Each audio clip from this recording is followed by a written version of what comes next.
Os Resgatados. Capítulo 18. Nova luz no novo mundo. Um fazendeiro honesto e direito que desejava sinceramente conhecer a verdade foi o homem que Deus escolheu para liderar a proclamação da segunda vinda de Cristo. Assim como muitos outros reformadores, Guilherme Miller lutou com a pobreza e aprendeu lições de negação do eu. Mesmo quando criança, Miller demonstrava força intelectual acima da média. Enquanto crescia, sua mente era ativa e bem desenvolvida, e ele tinha uma sede profunda por conhecimento. Amava estudar e adquiriu o hábito de pensar com cuidado e fazer análises profundas. Essas coisas o transformaram em um homem sensato e de mente ampla. Seu caráter moral era excelente e desfrutava uma reputação invejável. Tinha um bom desempenho nas várias posições civis e militares que exerceu. Riqueza e honra pareciam aguardá-lo no futuro. Durante a infância, respondia bem a questões religiosas. No início da vida adulta, porém, começou a andar com deístas, cuja influência foi muito forte por serem, em sua maior parte, bons cidadãos, humanos e caridosos. Por viver em meio a uma sociedade cristã, o caráter deles tinha sido moldado até certo ponto pelo ambiente. Prestavam tributo à Bíblia pelas qualidades que haviam conquistado o seu respeito. Porém, eles pervertiam esses aspectos positivos a fim de influenciar as pessoas contra a palavra de Deus. Miller adotou seus pontos de vista. A interpretação das escrituras que as pessoas defendiam naquela época apresentava dificuldades que lhes pareciam insolúveis. Porém, essa nova crença que deixava a Bíblia de lado não oferecia nada melhor e ele não conseguiria se sentir satisfeito. Quando Miller tinha 34 anos de idade, o Espírito Santo impressionou seu coração, mostrando-lhe que era pecador. Ele não tinha certeza de felicidade além da sepultura. O futuro parecia escuro e sombrio. Ao falar sobre os sentimentos dessa época, ele contou: os céus eram como bronze sobre a minha cabeça e a terra era como ferro debaixo dos meus pés. Quanto mais eu pensava, mais incoerentes eram minhas conclusões. Tentei parar de pensar, mas não conseguia controlar meus pensamentos. Sentia-me verdadeiramente infeliz, mas não conseguia entender o motivo. Estava triste e queixoso, mas não sabia a quem culpar. Eu sabia que existia o errado, mas não sabia como nem onde encontrar o certo. Miller encontra um amigo. De repente, diz ele, o caráter do Salvador apareceu rapidamente em minha mente. Pareceu que poderia existir um ser tão bom e compassivo que ele próprio expiaria nossas transgressões, e assim nos salvaria do sofrimento da pena do pecado. Mas então veio a dúvida: como podemos provar que esse ser existe? Fora da Bíblia não conseguia encontrar nenhuma evidência da existência de tal Salvador, nem mesmo de uma vida futura. Vi que a Bíblia falava exatamente sobre o tipo de Salvador do qual eu necessitava e fiquei perplexo ao ver como um livro não inspirado era capaz de desenvolver princípios adaptados com tamanha perfeição às necessidades de um mundo caído. Fui forçado a admitir que as Escrituras precisam ser a revelação de Deus. Elas se tornam o meu deleite, e em Jesus eu encontrei um amigo. O Salvador se transformou para mim no primeiro entre 10.000. As Escrituras, que até então pareciam escuras e contraditórias, agora passaram a ser lâmpada para os meus pés e luz para os meus caminhos. Descobri que o Senhor é uma rocha em meio ao oceano da vida. A Bíblia se transformou em meu principal objeto de estudo, e posso dizer com toda a veracidade que a examinei com grande deleite. Eu me perguntei por que não tinha visto sua beleza e glória antes e fiquei surpreso por tê-la rejeitado no passado.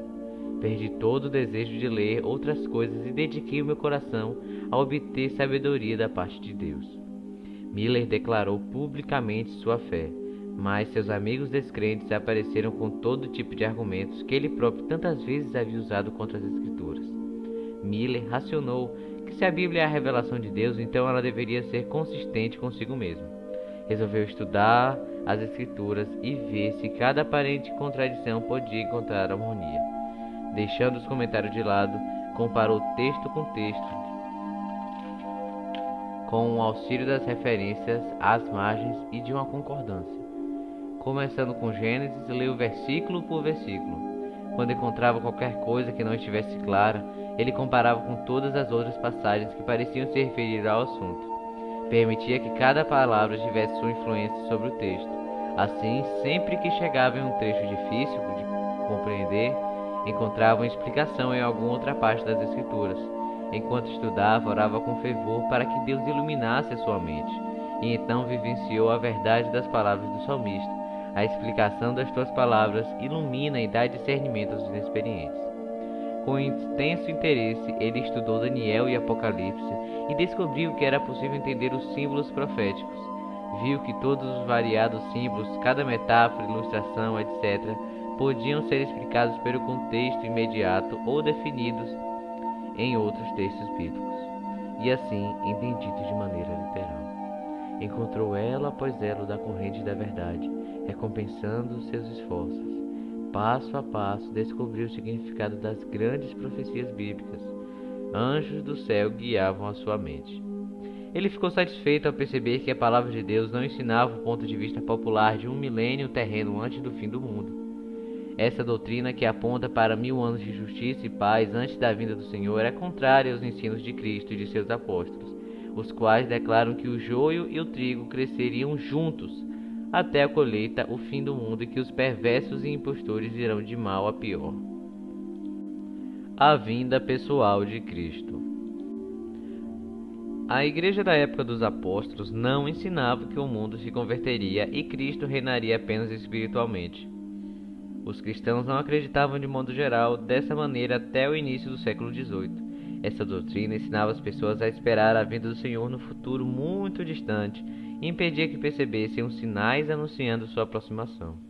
Isso levou muitos a negligenciar o preparo para o encontro com o Senhor. Miller descobriu que a Bíblia ensina claramente a vinda literal e pessoal de Cristo. Dada a ordem, com a voz do arcanjo e o ressoar da trombeta de Deus, o próprio Senhor descerá dos céus. Verão o Filho do Homem vindo das nuvens do céu, com poder e grande glória. Assim como o relâmpago sai do Oriente e se mostra no Ocidente, assim será a vinda do Filho do Homem, quando o Filho do Homem vier em sua glória com todos os anjos. E ele enviará os seus anjos com grande som de trombeta, e estes reunirão seus eleitos. Quando Jesus voltar, os justos mortos serão ressuscitados, e os justos vivos serão transformados. Nem todos dormiremos, mas todos seremos transformados, no momento, no abrir e fechar de olhos, ante a última trombeta. Pois a trombeta soará, os mortos ressuscitarão incorruptíveis, e nós seremos transformados. Pois é necessário que aquilo que é corruptível se revista da incorruptibilidade, e aquilo que é mortal se revista de imortalidade. Os mortos em Cristo ressuscitarão primeiro, depois nós, os que estivermos vivos, seremos arrebatados juntamente com eles nas nuvens para o encontro com o Senhor nos ares, e assim estaremos com o Senhor para sempre. 1 Tessalonicenses 4, 16 e 17. Na condição presente, nós somos mortais e corruptíveis, mas o reino de Deus será incorruptível. Logo, em nossa situação atual, não podemos entrar no reino do Senhor. Quando Jesus voltar, ele dará a imortalidade ao seu povo e então o chamará para herdar o reino que tem sido dele apenas por promessa até então. Escrituras e cronologia. Esses textos bíblicos e outros provaram com clareza para Miller que o reino universal de paz e o estabelecimento do reino de Deus na terra ocorreriam apenas depois do segundo advento de Jesus. Além disso, a condição do mundo ao redor de Miller correspondia à descrição profética dos últimos dias. Ele foi forçado a concluir que o tempo da terra, conforme o conhecemos, está quase acabando. Ele relatou: outro tipo de evidência que afetou grandemente meus pensamentos foi a cronologia das Escrituras.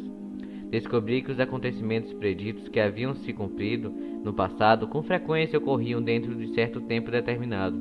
Eventos que no passado eram apenas profecias se cumpriram em harmonia com as predições do tempo. Quando encontrou períodos cronológicos na Bíblia que se estendiam até a segunda vinda de Cristo, não pôde deixar de considerá-los tempos anteriormente estabelecidos, que Deus havia revelado aos seus servos. As coisas reveladas pertencem a nós e aos nossos filhos para sempre. O Senhor declarou que não faz coisa alguma sem revelar o seu plano aos seus servos, os profetas. As pessoas que estudam a Bíblia podem ter certeza de que encontrarão a palavra de Deus apontando para o maior evento da história da humanidade. Tive plena convicção, conta Miller, de que toda escritura inspirada por Deus é útil, que foi escrita por homens santos movidos pelo Espírito Santo e para a nossa instrução, a fim de que, por meio da paciência e do consolo das Escrituras, tenhamos esperança. Logo senti que, por tentar entender o que Deus, em sua misericórdia, achou por bem nos revelar, eu não tinha o direito de ignorar os períodos proféticos. A profecia que parecia revelar o tempo do segundo advento com maior clareza era Daniel 8,14. Até 2.300 tardes e manhãs e o santuário será purificado. Fazendo das Escrituras a própria intérprete, Miller descobriu que nas profecias simbólicas um dia representa um ano. Ele percebeu que o período 2.300 dias proféticos ou anos literais se estenderia muito além do fim da era judaica. Portanto, não poderia se referir ao santuário daquela época.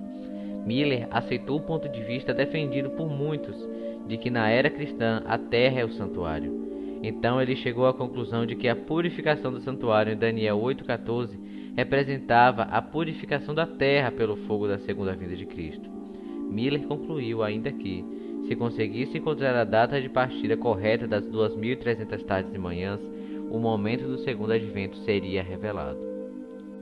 Descobrindo a linha do tempo profética.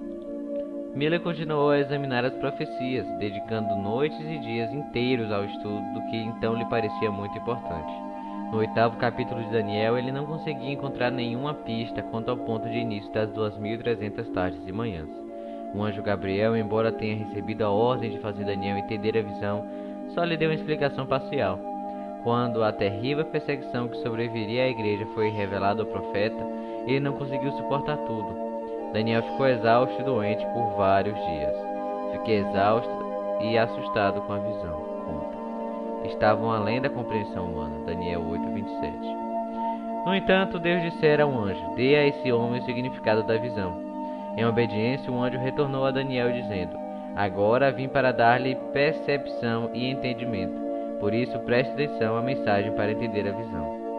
Um ponto importante do capítulo 8 havia ficado sem explicação, a saber, os 2.300 dias. Por isso, quando o anjo retornou à explanação, abordou principalmente a questão temporal. 70 semanas estão decretadas para o seu povo e sua santa cidade. Saiba e entenda que a partir da promulgação do decreto que manda restaurar e reconstruir Jerusalém, até que o ungido, o líder, venha, haverá 70 semanas e 62 semanas. Ela será reconstruída com ruas e muros, mas em tempos difíceis. Depois das 62 semanas, o ungido será morto, e já não haverá lugar para ele. Com muitos ele fará uma aliança, que durará 1 semana. No meio da semana, ele dará fim ao sacrifício e à oferta. Deus havia enviado o anjo a Daniel para explicar o ponto que ele não havia conseguido entender. Até 2.300 tardes e manhãs, e o santuário será purificado. As primeiras palavras do anjo foram: 70 semanas estão decretadas para o seu povo e sua santa cidade. A palavra traduzida por decretada significa literalmente contadas ou cortadas. 70 semanas, 490 anos, deveriam ser cortados de maneira especial para os judeus.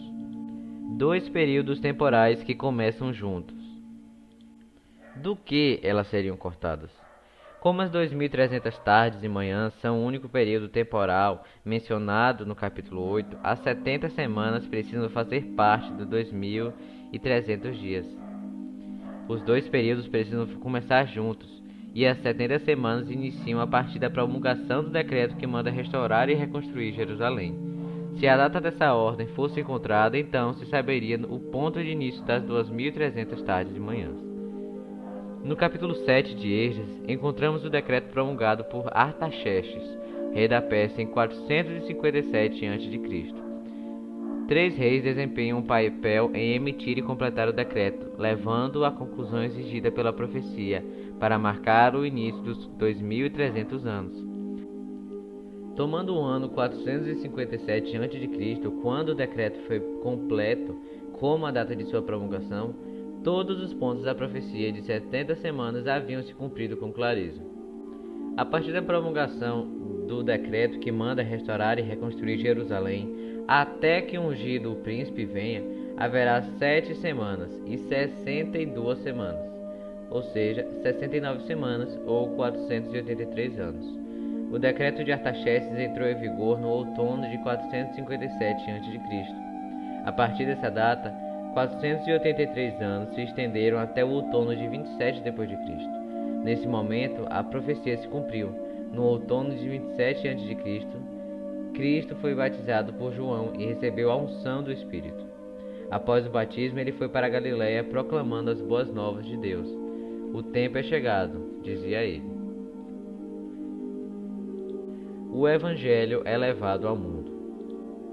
Com muitos ele fará uma aliança que durará uma semana, os últimos 7 anos do período marcado para os judeus. Durante esse tempo de 27 a 34 d.C., Cristo e seus discípulos fizeram um convite do Evangelho de maneira especial aos judeus.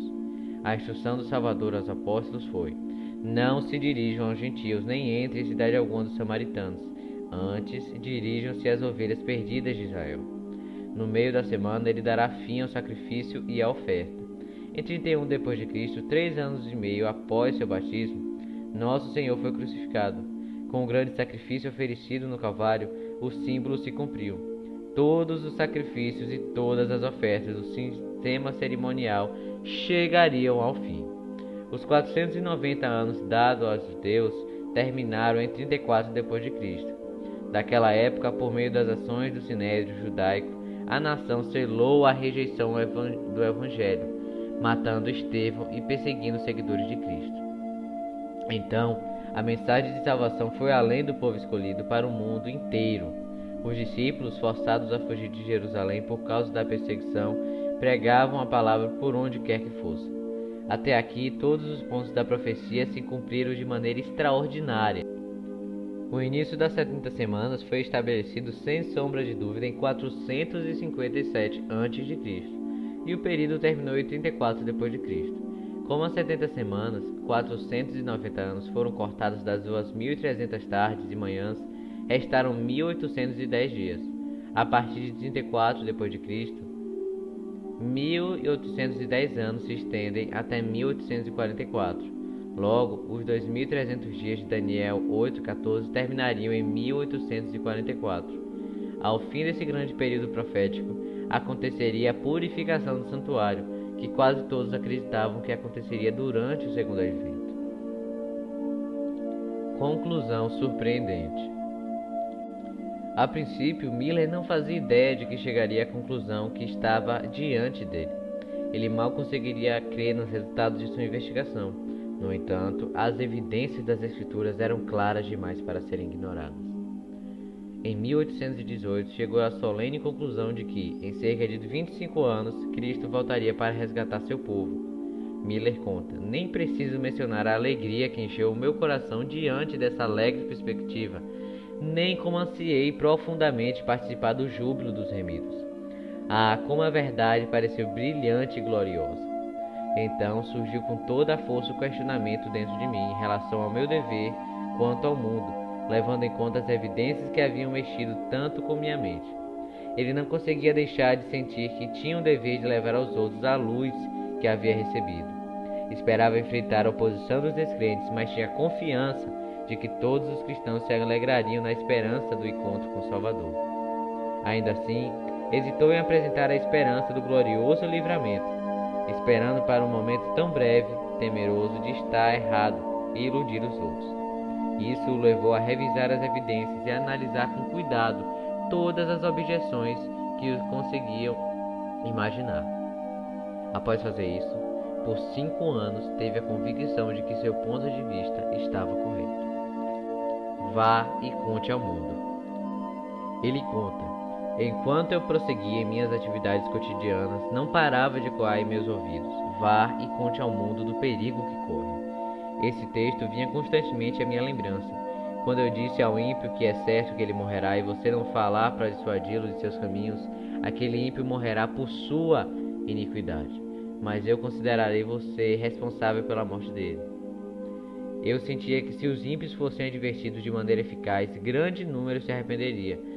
Mas se não fossem advertidos, o sangue deles seria cobrado das minhas mãos. As palavras continuavam a ecoar em sua mente: vá e conte ao mundo. Cobrarei o sangue deles nas suas mãos. Ele esperou 9 anos e o fardo pesava cada vez mais em seu coração, até que em 1831, pela primeira vez, ele expressou publicamente a razão de sua fé. Miller tinha então 50 anos de idade. Não estava acostumado a falar em público, mas Deus abençoou seus esforços. Sua primeira pregação iniciou um despertamento religioso. 13 famílias inteiras, com exceção de 2 indivíduos, se converteram. As pessoas insistiam para que fosse falar em outros lugares, e em quase todos os pecadores se convertiam. Os cristãos sentiam-se tocados a se dedicar mais. Deístas e escarnecedores foram levados a reconhecer a verdade da Bíblia. Sua pregação despertou a mente do público e obstruiu o mundanismo crescente e a imoralidade daquela era. Em muitos lugares, as igrejas protestantes de quase todas as denominações o receberam de bom grado. Em geral, os convites de pregação vinham dos pastores. Ele tinha a regra de não trabalhar em nenhum lugar para onde não fora convidado, mas logo percebeu que não conseguiria aceitar nem metade dos convites que apareciam. Muitos estavam convencidos de que a vinda de Cristo era certa e estava próxima e que necessitavam se preparar para o acontecimento. Em grandes cidades, alguns donos de bares transformaram seus estabelecimentos em salas de reunião. Locais dedicados a jogos de azar fechavam. Escarnecedores e até as pessoas mais imorais e desavergonhadas mudavam de vida.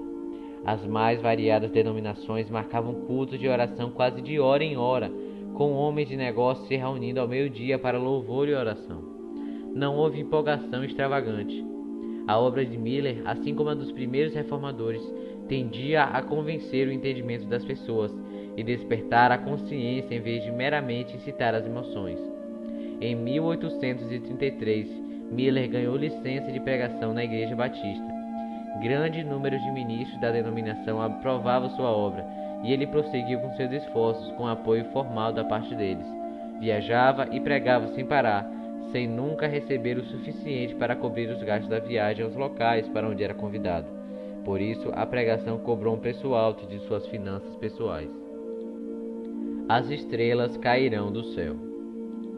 Em 1833, cumpriu-se o último dos sinais que Jesus havia prometido como indicativo de que o segundo advento estava próximo. As estrelas cairão do céu. Mateus 24, 29. E em Apocalipse, João declarou: as estrelas do céu caíram sobre a terra como figos verdes caem da figueira quando sacudidas por um vento forte. Apocalipse 6, 13. Essa profecia se cumpriu dramaticamente por meio da grande chuva de meteoros que ocorreu no dia 13 de novembro de 1833, a queda de estrelas mais abrangente e causadora de espanto já registrada.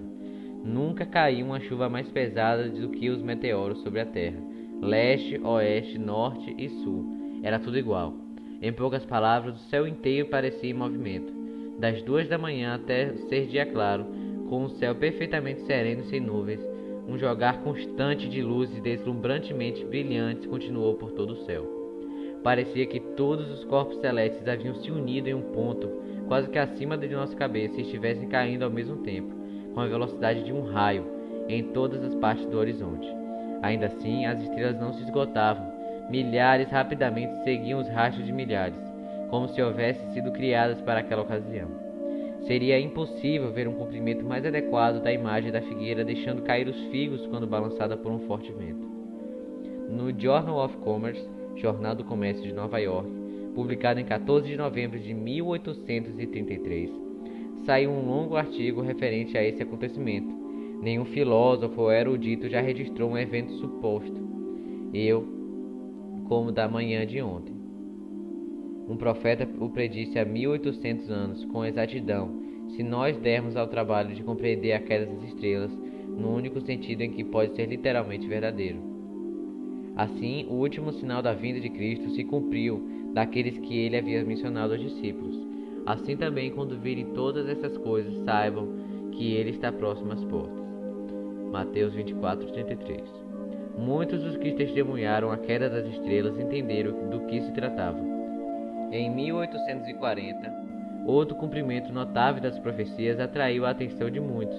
2 anos antes, Josias Litt havia publicado uma explicação de Apocalipse 9, predizendo a queda do Império Otomano em 1840 d.C., em algum momento do mês de agosto. Poucos dias antes de acontecer, ele escreveu: terminará em 11 de agosto de 1840, ocasião em que podemos esperar a desintegração do poder otomano em Constantinopla. Predição cumprida. No exato momento especificado, a Turquia aceitou a proteção dos poderes aliados da Europa e assim se colocou sob o controle das nações cristãs. Esse evento cumpriu de forma exata a predição. Grande número de pessoas se convenceu de que os princípios de interpretação profética que Miller e seus colaboradores adotavam estavam corretos. Pessoas cultas e importantes se uniram a Miller na pregação e publicação de seus pontos de vista. De 1840 a 1844, a obra cresceu rapidamente. Guilherme Miller tinha uma mente forte e poderosa. Além disso, acrescentava sua capacidade à sabedoria do céu ao se conectar com a fonte de toda a sabedoria. Sua vida era respeitada onde quer que as pessoas valorizassem a integridade e a excelência moral.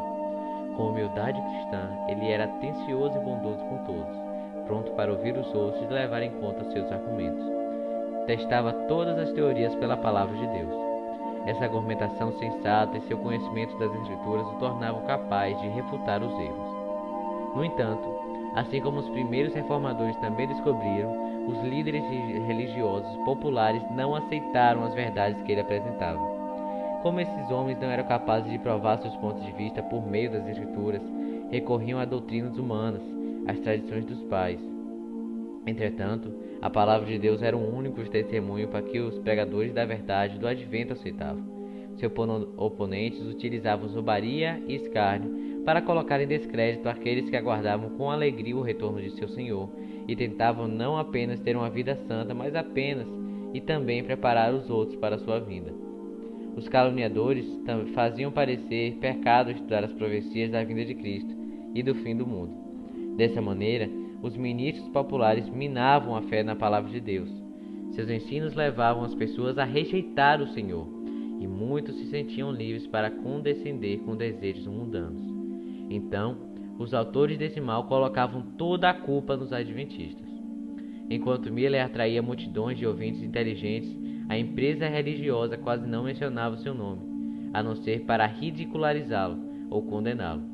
Encorajados pelos líderes religiosos, os incrédulos recorriam a todo tipo de piada blasfema sobre Miller e sua obra. Um homem de cabelos grisalhos que deixara um lar confortável para viajar por conta própria, a fim de levar ao mundo a advertência solene de que o juízo se aproximava, era denunciado como fanático. Interesse e descrença. O interesse continuou a aumentar. De dezenas e centenas, as congregações haviam crescido a muitos milhares. Depois de um tempo, porém, levantou-se uma oposição contra esses conversos, e as igrejas começaram a disciplinar aqueles que aceitavam as ideias de Miller. E isso os levou a responder: se estamos errados, por favor, mostre-nos qual é o nosso erro. Mostre-nos com a palavra de Deus que estamos equivocados. Já fomos muito ridicularizados. Isso jamais poderá nos convencer de que estamos errados. Somente a palavra de Deus é capaz de nos fazer mudar de ideia. Chegamos a nossas conclusões com cautela e oração, à medida que encontramos as evidências nas Escrituras. Quando a maldade das pessoas levou Deus a trazer um dilúvio sobre a terra, ele primeiro deixou que soubessem de suas intenções. Por 120 anos ouviram a advertência para que se arrependessem, porém não creram. Achavam graça no mensageiro de Deus. Se a mensagem de Noé era verdadeira, então por que o mundo inteiro não viu e acreditou? As palavras de um homem contra a sabedoria de milhares. Não creram na advertência, nem se abrigaram na arca. Os escarnecedores apontaram para a sequência imutável das estações e para o céu azul que nunca havia derramado chuva. Com desdém, declararam que Noé era um louco fanático. Prosseguiram em seus caminhos maus com intensidade ainda maior do que antes. Todavia, no momento designado, o juízo de Deus veio sobre aqueles que rejeitaram sua misericórdia. Céticos e descrentes. Cristo declarou que, da mesma forma que as pessoas nos dias de Noé nada perceberam, até que veio o dilúvio e os levou a todos. Assim acontecerá na vinda do Filho do Homem. Mateus 24:39. Enquanto o professo povo de Deus se une ao mundo, enquanto a concupiscência do mundo se torna a concupiscência da igreja, enquanto todos olharem para o futuro esperando muitos anos de prosperidade temporal, então, tão repentinamente quanto o disparo do relâmpago, virá o fim de suas errôneas expectativas. Assim como Deus enviou Noé para advertir o mundo quanto à chegada do dilúvio, também enviou mensageiros escolhidos para proclamar que o juízo final estava próximo. E da mesma forma que os contemporâneos de Noé riram em escárnio das petições de pregador da justiça no dia de Miller, muitos dentre o professo povo de Deus zombaram das palavras de advertência. Não pode haver evidência mais convincente de que as igrejas se afastaram de Deus do que seu ódio contra esse mensageiro enviado pelo céu. Aqueles que tinham aceitado a doutrina do advento sentiam que haviam chegado o momento de se posicionar. As coisas eternas se tornaram reais para eles. O céu se tornou próximo e sentiam que era culpado diante de Deus. Os cristãos perceberam que o tempo era curto e que precisavam realizar depressa aquilo que precisaria ser feito pelos outros. A eternidade parecia se abrir diante deles. O Espírito de Deus deu poder para fazer os apelos de preparo para o dia do Senhor. Sua vinda diária era uma repreensão aos membros mornos da igreja. Eles não queriam ser incomodados em seus prazeres na corrida por dinheiro e na ambição por honras humanas. É por isso que se opuseram à fé do advento. Oponentes tentaram desanimar a investigação das Escrituras, ensinando que as profecias eram seladas. Dessa maneira, os protestantes seguiram os passos dos católicos. As igrejas protestantes alegavam que uma parte importante da palavra, aquela destinada de maneira específica para o nosso tempo, não podia ser entendida. Ministros declaravam que Daniel e Apocalipse eram mistérios além da compreensão. Mas Cristo havia destacado as palavras do profeta Daniel aos seus discípulos. Quem lê, entenda. Mateus 24:15. E o Apocalipse deve ser, sim, compreendido. Revelação de Jesus Cristo que Deus lhe deu para mostrar aos seus servos o que em breve há de acontecer. Feliz aquele que lê as palavras dessa profecia, e felizes aqueles que ouvem e guardam o que nela está escrito, porque o tempo está próximo. Feliz aquele que lê. Há quem não leia, e felizes aqueles que ouvem. Há alguns que se recusam a ouvir qualquer coisa relacionada às profecias, e guardam o que nela está escrito. Muitos se recusam a colocar em prática as instruções do Apocalipse.